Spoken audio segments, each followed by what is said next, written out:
Chào các bạn đã quay lại với kênh Cô Ba Bình Dương.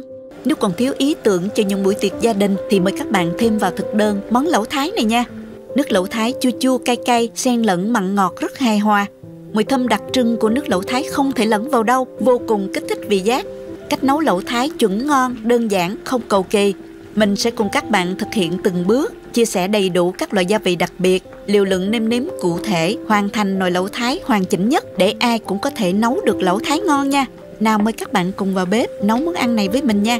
Nếu thích video, nhớ bấm nút đăng ký để đón xem những món ăn tiếp theo của mình. Mời các bạn xem thành phần nguyên liệu trước khi thực hiện. Bạn cũng có thể tham khảo những dụng cụ nấu ăn mình hay sử dụng dưới phần mô tả của video.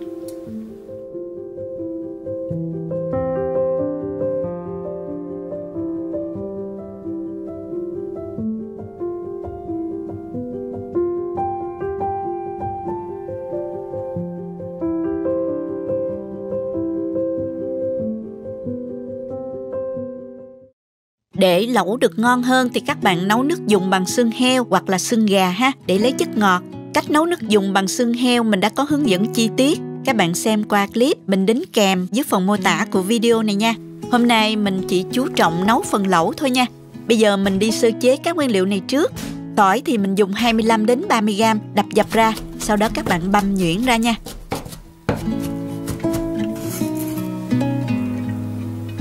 Tiếp theo là riềng. Đây là gia vị tạo mùi thơm cho nồi lẩu. Vai trò quan trọng nên các bạn đừng có bỏ qua nha. Mình dùng 50g riềng. Riềng thì mình gọt vỏ rồi mình xắt lát ra nha. Lá chanh thì mình dùng khoảng 7 đến 10 lá, cắt to như thế này. Hoặc dùng tay xé ra để xào chung cho thơm. Sả cây thì mình sử dụng 4 tép, đập dập ra nè. Sau đó cắt khúc ngắn cho dễ xào nha các bạn. Cà chua thì mình dùng 1 trái lớn, cắt muối cao.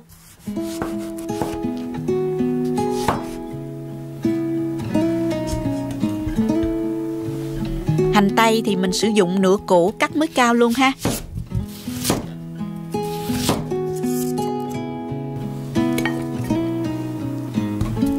Thơm này mình thái lát ra luôn ha.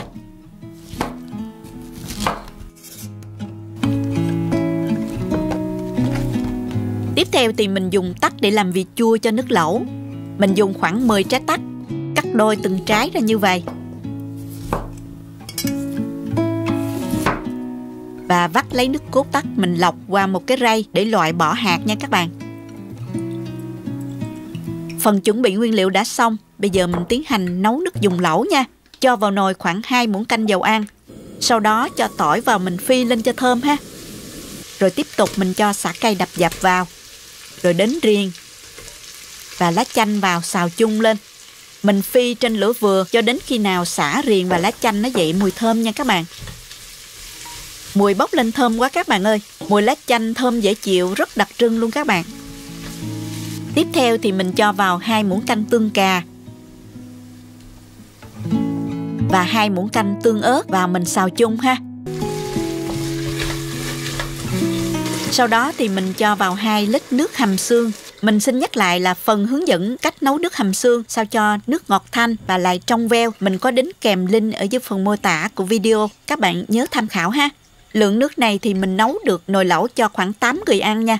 Các bạn nhìn nè, chỉ mới nêm tương ớt thôi á mà nước lẩu đã có màu rất đẹp và ngon mắt rồi nè. Bây giờ mình cho thêm 6 muỗng canh tôm yum pad. Đây là một loại gia vị rất đặc trưng tạo nên hương vị của lẩu Thái. Bây giờ mình sẽ nêm 2 lít nước dùng lẩu này nha. Nêm vào đây 1 muỗng cà phê muối, 1 muỗng canh rưỡi hạt nêm, 6 muỗng canh rưỡi đường phèn. Mình dùng đường phèn để có được độ ngọt thanh nha các bạn. Nếu mà các bạn dùng đường cát thì độ ngọt nó nhiều hơn, nhớ gia giảm ha. Món này thì đường phải dùng nhiều một chút để cân bằng được vị chua đó. Nửa muỗng cà phê bột ngọt. Mình tiếp tục ninh trong khoảng 15 đến 20 phút nữa cho sả, riềng nó ra hết chất thơm nha. Nhớ hớt bọt nếu có ha các bạn.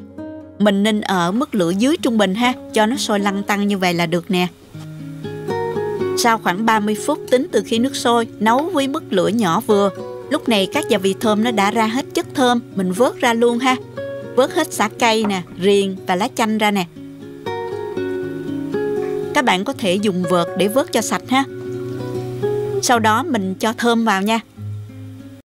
Bây giờ mình nêm vào đây 50ml nước tắc. để tạo vị chua cho món lẩu. Các bạn có thể dùng nước tắc hoặc là nước me cũng được ha.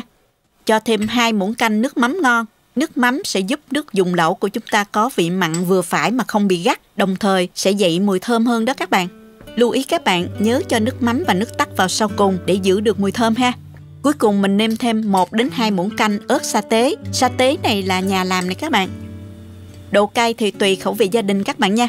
Hoặc các bạn không ăn được vị cay quá nhiều, có thể nêm thêm tương ớt Chinsu nha. Vị cay sẽ dịu nhẹ, dễ vừa miệng hơn. Khuấy đều tất cả lên và mình nếm lại một lần nữa. Các bạn có thể điều chỉnh cho phù hợp với khẩu vị gia đình ha. Bây giờ mình múc ra nồi nhỏ để dùng lẩu thôi. Để ăn lẩu thì mình dùng một cái nồi trẹt như thế này. Cho vào đây vài cọng hành hoa nè, vài muỗng cà chua, cùng một ít hành tây nữa. Và mình cho nước dùng lẩu đang nóng qua luôn. Nước lẩu bây giờ có vị chua cay, mặn ngọt rất hài hòa. Màu đỏ đẹp mắt, rất là kích thích vị giác đó nha các bạn. Đồ ăn kèm với lẩu Thái rất là đa dạng. Ở đây mình có mực nè. Mực được khía rất đẹp ha các bạn. Cái này là mình mua người ta làm sẵn rồi nha. Tôm thẻ nè và cá bông lau. Các bạn cũng có thể ăn kèm với những đồ hải sản khác như là nghêu, sò, bạch tuộc hoặc là thịt bò cũng rất là hợp và ngon nha. Về rau ăn kèm ở đây thì mình có rau muống, bắp chuối bào, bạc hà và một ít nấm. Ở Việt Nam thì rất là dễ kiếm các loại rau đa dạng như là rau nhút, kèo nèo, cải thảo. Thích gì thì mình dùng nấy nha các bạn. Bên cạnh đó ăn kèm còn có thêm một ít bún tươi nữa nha. Bây giờ mình sẽ dùng lẩu thôi các bạn ơi. Nhìn hấp dẫn và đói bụng quá luôn. Bật bếp cho nước lẩu sôi trở lại, rồi mình lần lượt thả mực, tôm và cá vào nè. Nước lẩu sôi sùng sục, màu đỏ đặc trưng, mùi thơm hấp dẫn của lẩu Thái vô cùng kích thích vị giác. Nghe thôi là đói bụng cồn cào luôn các bạn.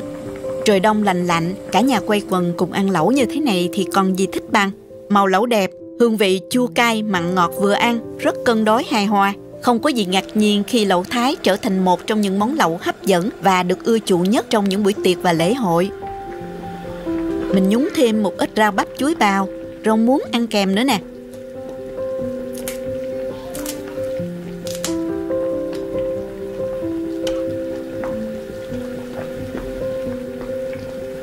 Húp nước lẩu nóng hổi, ngọt ngào thanh mát, chua chua cay cay. Nhờ độ thơm ngon kích thích vị giác của nước lẩu Thái, bảo đảm cả nhà sẽ nhanh chóng tiêu thụ hết lượng rau, hải sản và thịt ăn kèm một cách nhanh chóng ngon miệng mà không hề ngán chút nào luôn.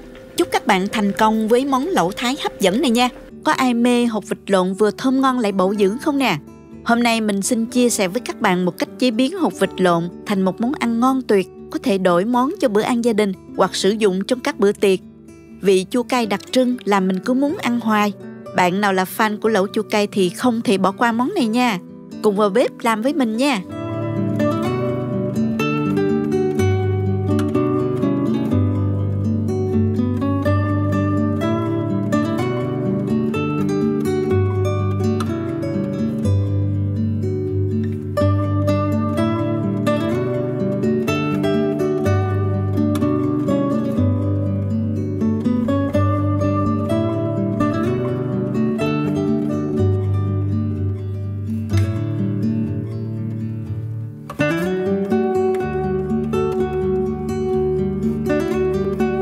Đem rửa sạch trứng rồi luộc nha các bạn. Cho trứng vào nước lạnh và mình luộc khoảng 20 phút tính từ khi nước sôi ha. Mình có ở đây một vỉ trứng hột vịt 19 trứng. Trong lúc chờ trứng chín, mình sơ chế những nguyên liệu này. Tỏi thì mình dùng 10 gram, băm nhuyễn ra. Hành tím mình dùng nửa củ, băm nhuyễn ra luôn ha. Thơm thì không thể thiếu nha. Cho nước dùng của mình vừa thơm vừa có vị chua nhẹ. Mình cắt thành miếng vừa ăn như thế này. Củ riềng thì mình dùng khoảng 15 gram, cắt nhỏ và đập dập. Thêm 4 tép xả mình đập dập và cắt đôi ra ha. Cà chua thì mình dùng 2 trái, cắt múi cao. Ngò gai và rau ôm thì mình cắt nhỏ ra. Lẩu này là lẩu chua cay nên không thể thiếu vị chua. Mình lấy nước chua từ me nha. Ngâm 50 gram me với nửa chén nước sôi. Ở đây mình không có nấm rum tươi nên mình dùng nấm hộp. Mình dùng 2 hộp như thế này, gạn bỏ nước. Sau đó thì mình phi hành tỏi cho thơm.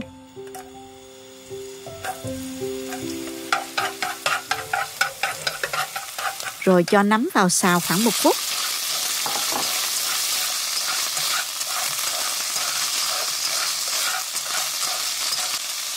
Nêm vào đây nửa muỗng cà phê hạt nêm, một chút tiêu cho thơm. Rồi mình xào thêm 1 phút nữa rồi tắt bếp.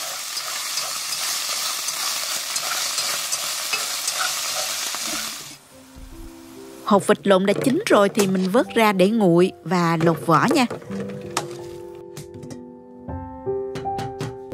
Nhớ giữ lại nước trong hột vịt nha các bạn. Nước này ngọt lắm, sẽ làm nước lẩu của mình ngon lắm luôn. Bây giờ mình sẽ đi làm nước lẩu nè. Cho vào nồi 2 muỗng canh dầu ăn.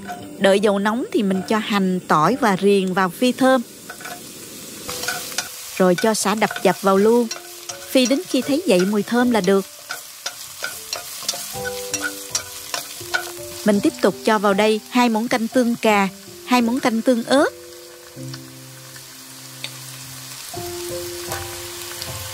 Một muỗng canh ớt sa tế tôm. Mình xào khoảng 30 giây. Sau đó mình cho vào nồi 3 lít nước. Nấu với lửa nhỏ vừa.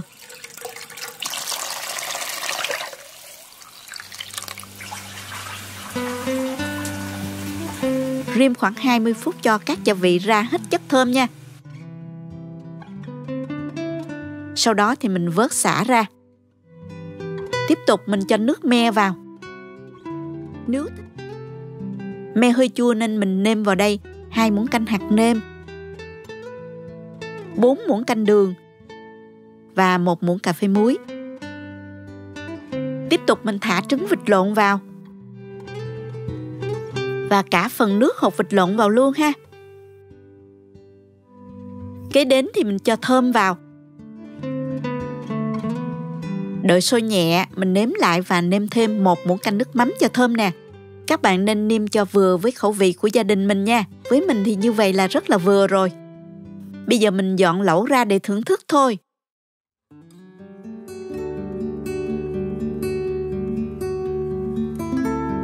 Thêm cà chua và rau thơm vào sau cùng.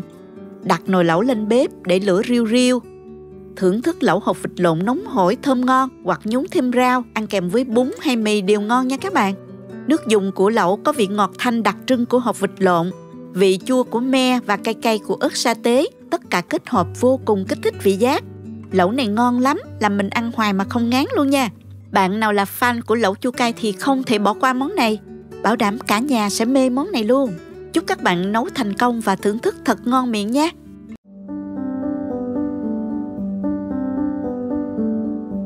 Chào các bạn đã quay lại với kênh Cua Ba Bình Dương. Hôm nay mời các bạn cùng làm lẩu bò mắm ruốc đặc sản quê mình nha. Món này ai từng dùng qua thì khó mà quên được hương vị rất đặc trưng, vị ngọt tự nhiên của thịt bò tươi được tái cùng nước lẩu thơm đậm đà mùi mắm ruốc.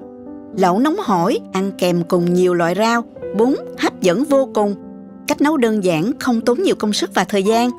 Đây là cách tuyệt vời để thưởng thức thịt bò tươi và rau. Đặc biệt phù hợp khi đãi tiệc hoặc dùng trong ngày mưa lạnh. Nào bây giờ chúng ta cùng vào bếp nha. Mời các bạn tham khảo những nguyên liệu cần có trước khi bắt đầu thực hiện ha.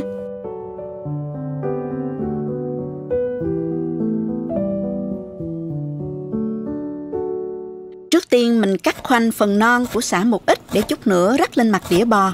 Phần còn lại thì mình đập dập và băm nhuyễn ra ha.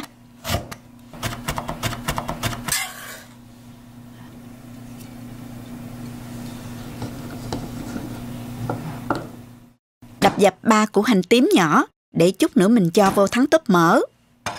Và mình băm nhuyễn tỏi ra như vậy nè các bạn. Ớt này mình cũng băm nhuyễn khoảng 4 trái. Lượng ớt thì mình sử dụng tùy thích nha các bạn. Hành tây thì mình sử dụng nửa củ thôi. Cắt miếng dày khoảng 1 cm như thế này.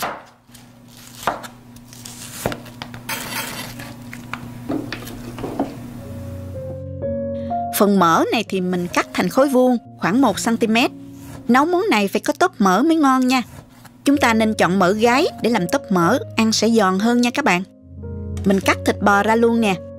Mình cắt theo xớ ngang, độ mỏng vừa phải, bản to nhìn cho ngon ha. Không nên sắc quá mỏng, thịt dễ bị nát và món ăn kém hấp dẫn đó nha. Các bạn nên chọn thịt bò thăn, thịt bắp bò, nạc lưng, thịt sẽ mềm ngon hơn ha. Bây giờ mình làm tóp mỡ trước nha. Cho mỡ vào chảo và cho vào một ít nước. Thắng mỡ với lửa nhỏ vừa.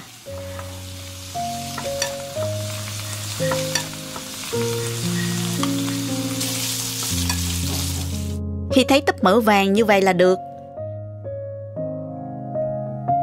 Nhớ cho hành đập dập cho thơm ha. Mình quên nên cho vào hơi trễ. Các bạn nhớ cho sớm hơn một chút nha.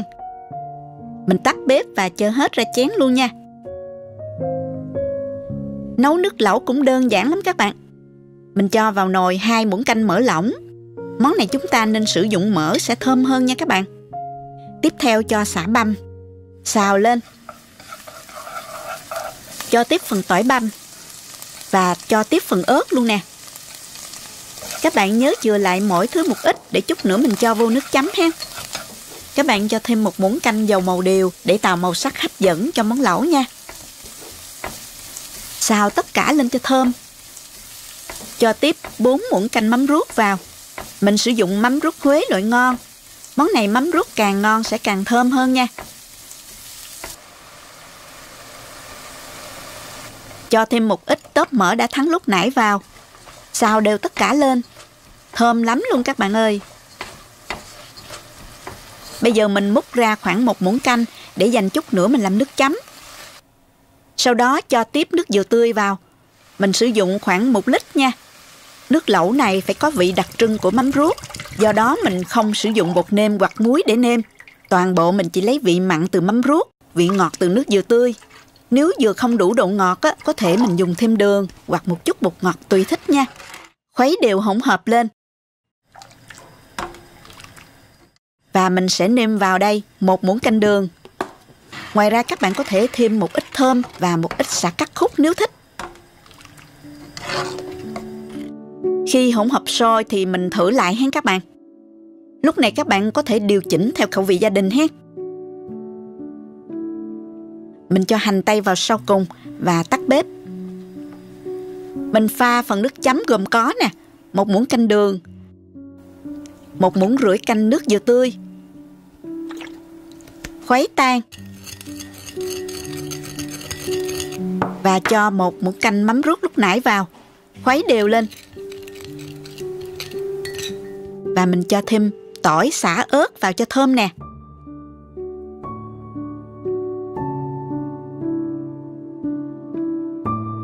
Các bạn xếp thịt bò ra đĩa, trang trí với hành tây ha các bạn.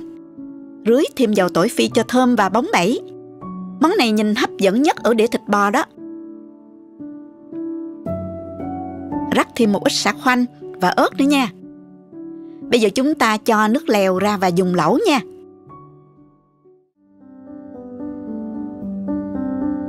Dọn ăn cùng rau muống cọng và tần ô nè. Có thêm kèo nèo hay cải bẹ xanh tùy thích ha. Nhớ thêm bún tươi nữa ha. Gắp một ít bún vào chén. Khi nồi lẩu sôi riu riu thì mình nhúng rau vào cho chín tái.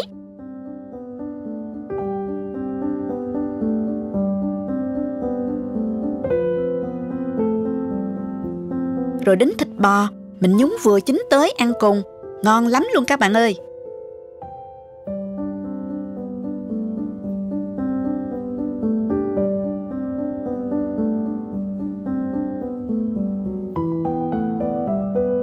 Có thể chấm thêm nước chấm cho đậm đà nè. Thịt bò rất mềm, thấm nước lẩu, đặc trưng mùi mắm ruốc rất là hấp dẫn. Có thêm vị béo béo của tóp mỡ, mùi thơm của sả, của tỏi, vị cay nhẹ của ớt. Nước lẩu có vị đậm đà nhưng rất dịu. Rất thơm chứ không quá gắt mùi mắm. Như vậy mới đúng vị nha các bạn. Phải nói là ngon không thể tả. Mùi mắm làm kích thích vị giác vô cùng. Ăn đến đâu thì các bạn nhúng đến đó để bò được mềm và rau giòn ha các bạn. Rau không bị đen nữa nè. Món này các bạn có thể tiêu thụ một lượng rau nhiều mà không hề ngán. Từ nay không cần về Bình Dương, các bạn vẫn có thể thưởng thức được món bò mắm ruốc ngon như ngoài hàng rồi nghe. Nếu thích cách mình chia sẻ, nhớ like và chia sẻ cho bạn bè cùng xem. Nhớ bấm đăng ký để xem video mới của mình nha. Hôm nay chúng ta sẽ nấu lẩu cá thác lác nha các bạn. Món lẩu có nước lèo trong, ngọt, vị thanh mát, ít gia vị, rất tốt cho sức khỏe và sẽ giúp các bạn tiêu thụ được một lượng lớn rau xanh. Ngoài ra mình cũng chia sẻ cách làm chả cá thác lác đơn giản mà dai giòn. Đó cũng là thành phần chính cho nồi lẩu. Ý tưởng món ăn đổi vị cho gia đình thưởng thức cuối tuần hoặc cho những bữa tiệc gia đình nhé các bạn. Nào chúng ta cùng nhau nấu một nồi lẩu thiệt ngon nha. Chúng ta có thể xem những thành phần nguyên liệu chi tiết, hình ảnh nguyên liệu cụ thể để thực hiện món này ở cuối video, hoặc tham khảo những dụng cụ nhà bếp mình hay sử dụng bên dưới phần mô tả của video. Cho nước sôi vào nồi, cho vào 1 muỗng cà phê muối, hành tỏi. Nước sôi mạnh khoảng 1 phút thì mình tắt bếp và đem sườn đi rửa lại cho sạch. Hôm nay mình hầm sườn với nồi áp suất điện. Cho sườn vào nồi, rồi cho vào 2,5 lít nước. Cho hành tây và 1 củ hành tím vào hầm chung cho thơm, 1 muỗng cà phê muối và 20 g đường phèn.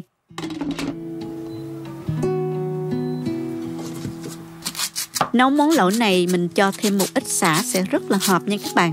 Mình dùng 2 tép sả, bào mỏng và mình băm nhỏ để cho vô nước mắm. Còn 2 tép này thì mình đập dập ra ha. Băm nhỏ một ít tỏi, 1 củ hành tím, cắt lát 2 trái ớt, băm nhỏ một ít gốc hành lá và cắt khúc một ít lá hành nữa. Rau ăn kèm thì mình có hẹ nè, cắt khúc ra như vậy.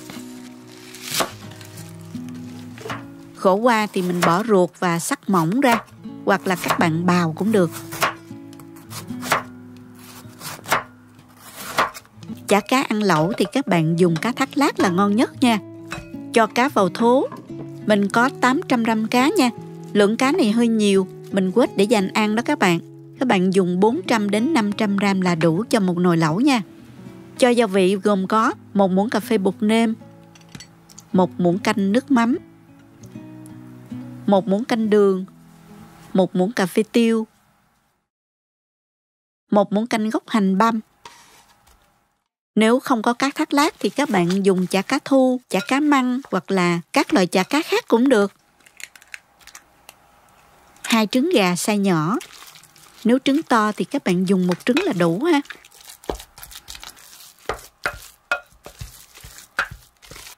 Hai muỗng canh dầu tỏi phi. Mình trộn cho thật là đều lên ha. Lưu ý là nếu dùng chả cá thu hoặc là các loại chả cá khác đó, các bạn nên cho thêm vào 2 muỗng canh bột năng để tạo thêm độ dai cho cá nha. Còn mình dùng chả cá thác lác thì không cần cho bột cũng được, vì thịt cá thác lác rất là dẻo dai đó các bạn. Sau đó các bạn cho ra bịch zip để nhồi. Mình nhồi giống như là nhồi bột vậy đó. Nhồi khoảng 8 phút ha. Khi nào các bạn thấy chả cá dẻo không còn dính vào bịch nữa là được rồi. Bạn làm với số lượng nhiều thì mình cho vô máy trộn bột nhồi cho nhanh ha. Như vậy là được rồi nè. Mình cho ra đĩa dàn phẳng. Khi nào ăn thì mình dùng muỗng sắn và mình cho vào nồi lẩu.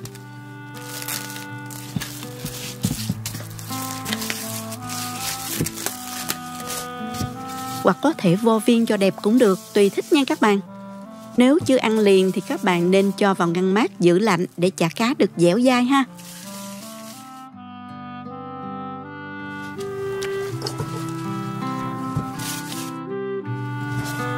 Quay lại với nồi hầm xương, mình vớt bỏ củ hành ra nè, nước dùng rất là trong luôn ha. Bây giờ mình cho nồi lên bếp, cho vào 1 muỗng canh dầu, cho vào 1 muỗng canh hành tỏi cùng với sả đập dập, phi lên cho thơm. Tiếp theo thì mình cho vào 2 lít nước dùng. Nếu thấy thích cách mình làm, nhớ chia sẻ cho bạn bè cùng xem nha. Nhớ bấm like và đăng ký kênh. Ngoài ra nếu thấy video này thực sự hữu ích, bạn có thể gửi tặng ekip thực hiện 1 ly cà phê bằng nút Super 10 hình trái tim ngay bên dưới. Và mình nấu sôi riu riu khoảng 5 phút cho xả ra nước thơm nha. Sau đó nêm vào 1 muỗng canh rưỡi bột nêm, nửa muỗng cà phê muối, 1 muỗng canh nước mắm,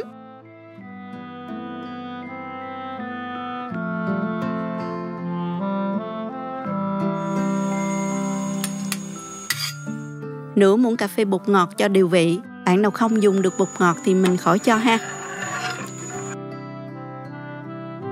Nước lẩu nên nêm vừa, không quá đậm đà nha các bạn. Vì khi ăn trên bếp đó, nước sẽ bốc hơi gây mặn đó. Tuy nhiên các bạn có thể điều chỉnh theo khẩu vị gia đình ha.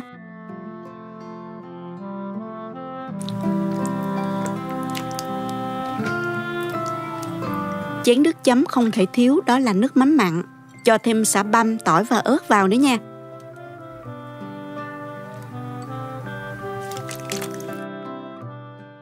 Rau ăn kèm chính là khổ qua bào.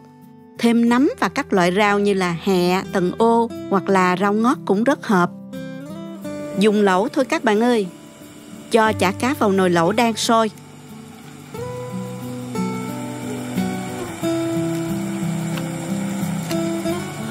Cá nổi lên là đã chín rồi. Mình cho rau vào nhúng tái và dùng. Khổ qua thì các bạn nhúng vừa chín là ăn liền để giữ được độ giòn và bớt đi vị đắng nha.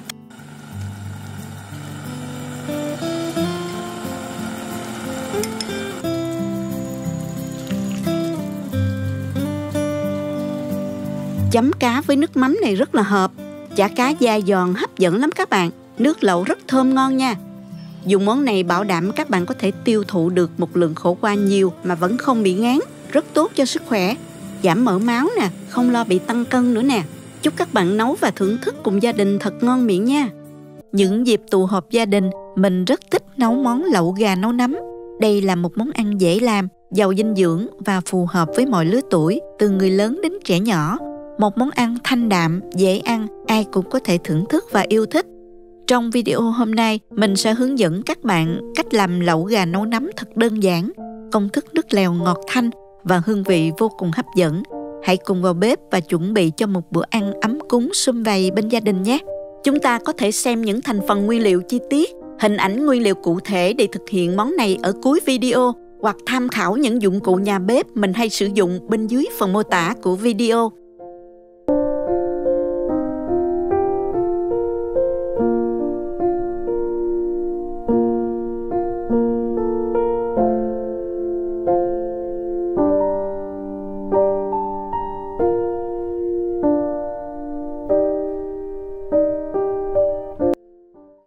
Để nấu món gà nấu nấm này, mình có ở đây là một con gà 1,3 kg. Gà này đã được làm sạch, bỏ đầu và chân cũng như lòng gà.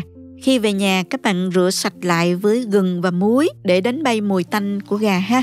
Bây giờ mình sẽ chặt nhỏ con gà này ra. Mình cắt phần cánh, phần đùi và lóc lấy phần ức gà và sườn. Còn phần xương sống và xương gà thì mình sẽ bỏ vào để nấu nước dùng nha. Phần xương đùi này mình chặt ra để khi hầm xương dễ ra chất ngọt nha. Và tiếp theo thì mình sẽ giới thiệu sơ đến các bạn một số nguyên liệu cơ bản. Ngoài phần xương gà được lóc ra thì mình có sử dụng thêm 500g xương heo để nấu nước lèo. Mình có một củ hành tây khoảng 300g, mình chẻ đôi ra và thêm củ gừng 100g, chẻ đôi ra luôn, rồi đem cho vào lò nướng ở nhiệt độ 380 độ F trong 15 phút. Mình chịu khó nướng thì hành và gừng sẽ thơm nhẹ nhàng và không bị gắt nha các bạn. Để cho nước dùng lẩu gà được ngọt thì mình cho thêm củ cải trắng và bắp ngọt. Mình cắt khúc ra ha. Hành lá mình cắt khúc và đập dập phần đầu hành. Phần lá hành thì mình sẽ cho vào lúc cuối khi mà mình hoàn thành để cho món ăn được thơm. Hành tím mình đập dập và băm nhuyễn, hoặc các bạn có thể cho vào cối xay nhuyễn cũng được. Phần gừng thì mình dùng khoảng 5g, bỏ vỏ, đập dập và băm nhuyễn ra luôn. Táo đỏ và kỷ tử thì mình ngâm nước khoảng 30 phút rồi rửa lại cho sạch.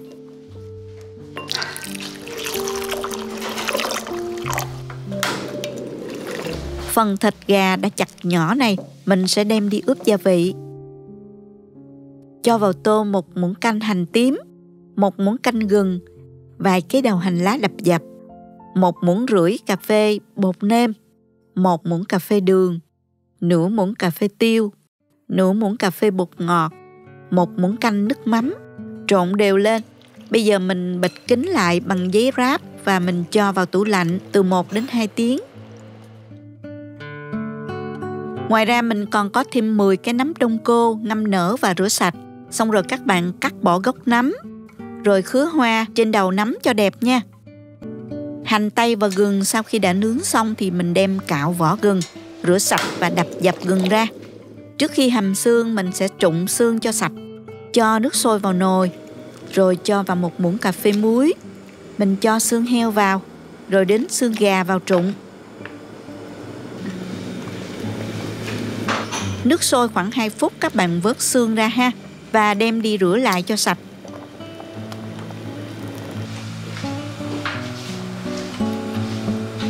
Bây giờ mình hầm xương nè, cho vào nồi 3,5 lít nước.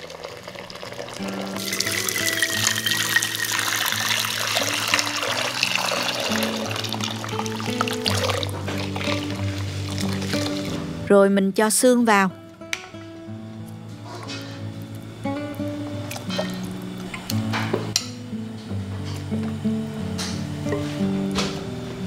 Cho hành tây nướng, gừng nướng, 30g đường phèn và 1 muỗng canh muối. Và cho củ cải trắng, bắp và gốc hành vào hầm chung cho thơm. Bạn nào có gốc ngò rí thì mình cho vào sẽ thơm hơn nha.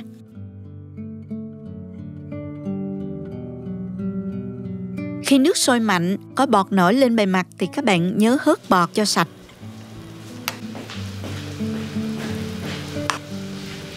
Xong rồi mình hạ lửa nhỏ để nấu.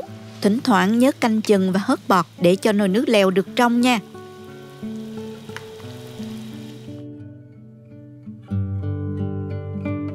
Quay lại với nồi nước lèo. Sau 1 tiếng 20 phút hầm xương thì mình vớt tất cả ra. Vớt xương ra luôn nha. Dùng vật lưới đó mình vớt cho sạch. Hoặc các bạn kỹ hơn thì có thể lượt lại nồi nước lèo ha. Các bạn nhớ thêm vào một ít nước để bù lại lượng nước đã bốc hơi trong lúc hầm. Sau khi hầm xương đã có nước dùng rồi và gà đã ướp đủ thời gian thì mình làm nồi lẩu luôn ha. Cho vào nồi một ít dầu ăn và thêm một ít mỡ gà lúc nãy mình lọc ra đó. Cháy một chút lên cho mỡ gà ra mỡ. Rồi mình thêm hành tỏi vào phi lên cho thơm. Cho hết chỗ gà đã ướp vào, xào trên lửa trung bình.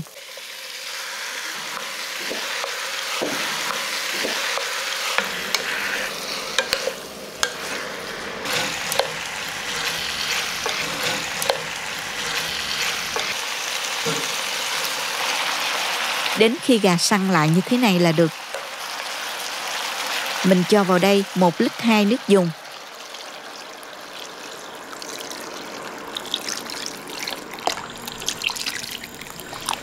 Thêm nấm hương và táo đỏ.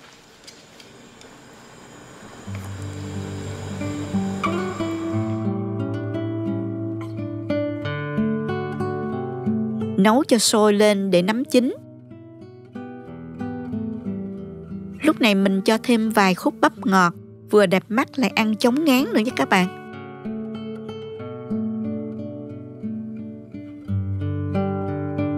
Mình sẽ nêm vào đây 2 muỗng cà phê bột nêm, 1 muỗng cà phê đường, 2 muỗng cà phê nước mắm.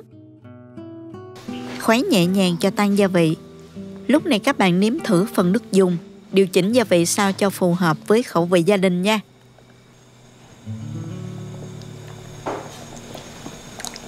Cuối cùng mình thêm kỷ tử vào và nấu sôi khoảng 2 phút rồi tắt bếp.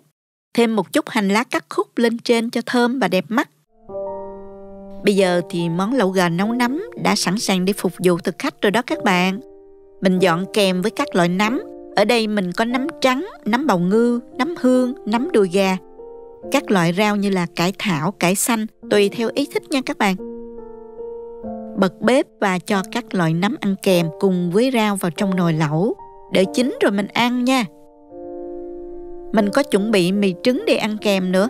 Nấm thì các bạn lưu ý phải nấu chín kỹ một chút để tránh bị đau bụng ha. Lẩu gà nấu nấm là một món ăn vừa thơm ngon vừa bổ dưỡng, mang đến hương vị tuyệt vời mà ai cũng yêu thích. Nồi lẩu bốc khói nghi ngút tỏa ra mùi thơm ngào ngạt của nấm tươi, thịt gà, táo đỏ và kỷ tử. Những miếng nấm dai dai, giòn giòn, thấm nước dùng, hòa quyện cùng thịt gà mềm ngọt tạo nên hương vị đậm đà khó quên. Táo đỏ và kỷ tử không chỉ làm cho nước lẩu ngọt thanh tự nhiên, mà còn thêm vào đó chút vị chua ngọt nhẹ, cân bằng hoàn hảo lắm các bạn. Rau xanh tươi mát nhúng vào trong nước lẩu nóng hổi, ăn kèm với sợi mì trứng mềm mại và ngấm đều hương vị, làm cho món ăn thêm phần hấp dẫn. Nước dùng trong veo, ngọt thanh từ xương và hầm kỹ cùng với các gia vị tự nhiên, làm cho mỗi muỗng nước lẩu đều đậm đà thơm ngon. Cả nhà quây quần bên nồi lẩu, vừa ăn vừa trò chuyện thật ấm cúng và vui vẻ. Chúc các bạn thành công. Nhớ để lại bình luận sau khi nấu xong cho mình biết với nha. Cảm ơn các bạn đã xem hết video.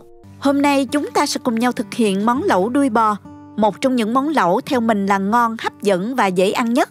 Ngoài thưởng thức được hương thơm, vị ngọt từ thịt bò, bùi bùi của khoai môn, ăn món này bạn có thể tiêu thụ được lượng rau xanh nhiều và nóng sốt nhất. Công thức nước chấm cũng ngon đặc biệt luôn. Tiệc nhỏ của gia đình, cuối tuần hay là lễ hội thì không thể bỏ qua món này nha các bạn. Nào chúng ta cùng nhau vào bếp thực hiện ngay nha. Mời các bạn xem qua thành phần nguyên liệu trước khi làm. Các bạn cũng có thể tham khảo những đồ dùng nhà bếp mình hay sử dụng dưới phần mô tả của video.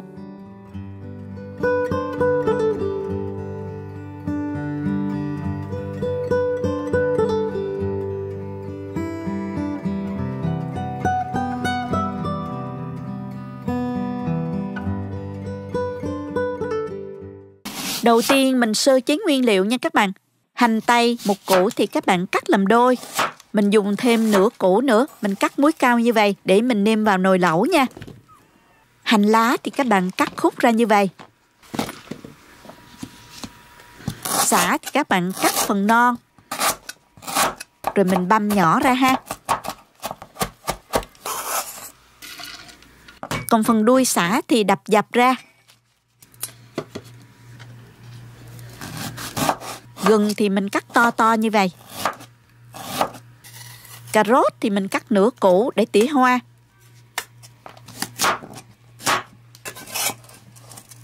Còn nửa củ thì chẻ làm đôi để mình hầm lấy nước ngọt. Củ này là củ cà rốt trắng nè, ăn nó bùi bùi rất lạ. Mình cũng làm giống y như vậy luôn nha.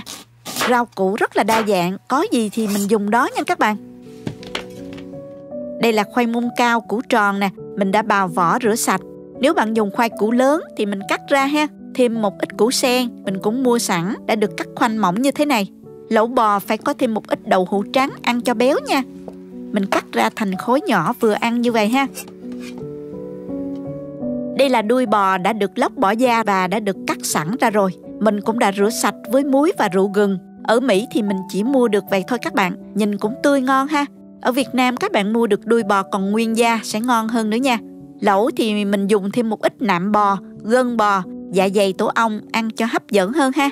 Tất cả đã được rửa với muối, rượu gừng và mình rửa lại với nước sạch sẽ rồi đó các bạn.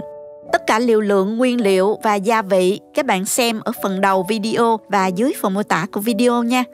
Phần tiếp theo thì mình sẽ đi trụng thịt để khử đi mùi hôi. Sơ chế kỹ thì khi nấu sẽ thơm ngon hơn đó các bạn. Cho nước nóng vào cho nhanh nè. Cho 1 muỗng cà phê muối, gừng và 3 muỗng canh rượu trắng. Và mình cho đuôi bò vào. Nạm bò, gân bò, tổ ong mình cho vào trụng luôn. Nước sôi khoảng 3 phút thì các bạn vớt ra và đem tất cả đi rửa lại cho thật là sạch. Sau đó mình sẽ thêm một bước nữa là xào đuôi bò. Cho vào chảo 2 muỗng canh dầu. Cho 2 muỗng canh sả băm vào trước. Rồi đến hành tỏi băm.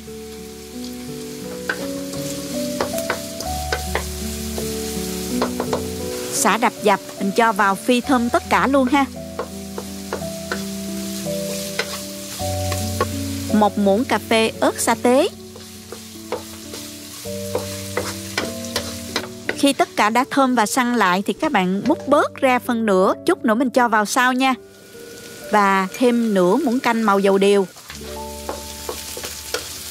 Tiếp theo mình cho đuôi bò vào xào săn.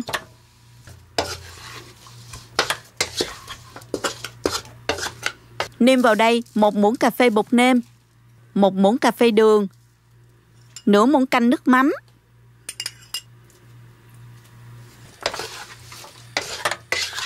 Trộn và đảo đều cho thấm gia vị.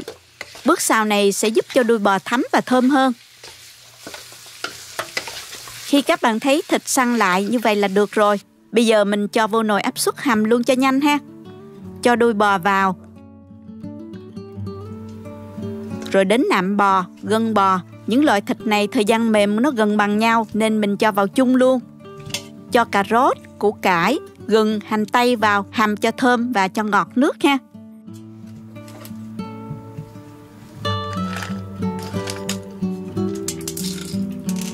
Cho vào 10g muối và 40g đường phèn.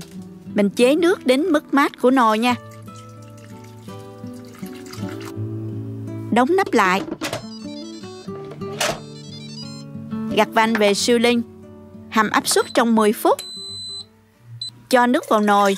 Cái phần tổ ong này đó nhanh mềm hơn nên mình sẽ luộc riêng. Cho muối và gừng vào. Sả nữa. Và mình cho lòng vào luộc 40 phút nha các bạn. Trong lúc chờ nồi hầm thì mình đi chiên khoai.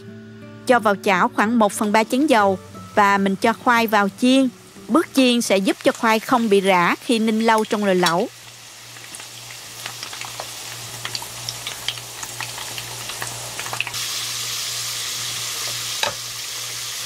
Trở đều cho vàng hai mặt như thế này là được. Mình vớt ra luôn. Lẩu bò thì không thể thiếu nước chấm nha. Cho vào chén 3 cục chao khoảng 20g. Và mình cho vào 1 muỗng canh nước chao. Tiếp tục mình cho vào 1 muỗng canh sữa đặc đánh tan ra cho nó tan đều vào nhau.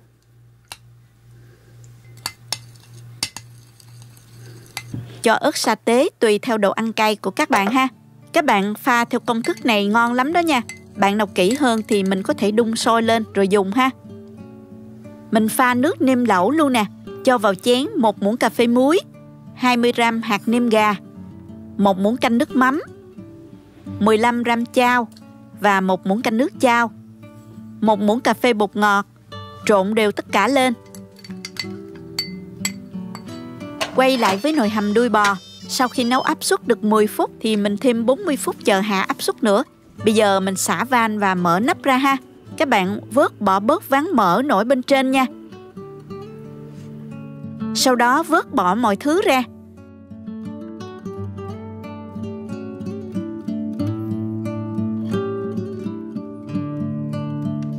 Mình vớt thịt và đuôi bò để riêng.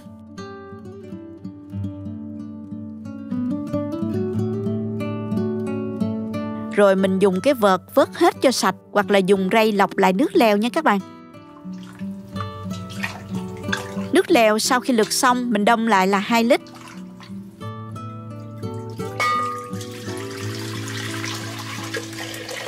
Thêm vào nửa lít nước nữa, tổng cộng là 2,5 lít nước lèo. Lúc này mình cho củ sen, cà rốt đã tỉa hoa lúc nãy vào luôn. Mở lửa nhỏ, mình nấu 5 phút là vừa mềm nha các bạn. Nêm gia vị luôn nè. Cho hết lượng gia vị pha sẵn lúc nãy vào. Khuấy đều và thử lại. Theo mình là vừa rồi các bạn. Lưu ý là nước lẩu không nên nêm đậm đà quá, vì chút nữa mình cho lên bếp nước lẩu còn bốc hơi nữa là vừa nha. Tuy nhiên các bạn có thể điều chỉnh chút xíu cho phù hợp với khẩu vị gia đình ha các bạn. Phần gia vị thơm đã xào mình chừa lại lúc nãy đó, mình cho vào luôn. Cho khoai môn vào nè, vì khoai đã được chiên nên rất là nhanh chín. Hoặc là có thể các bạn cho vào nồi lẩu khi ăn cũng được. Gốc hành lá thì các bạn cho vào sau cùng nè.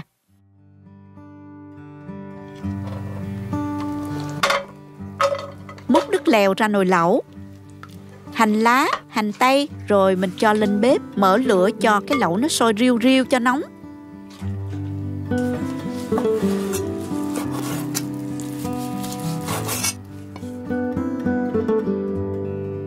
Cho tất cả thịt vào, hoặc là các bạn ăn đến đâu thì mình cho vào đến đó nha.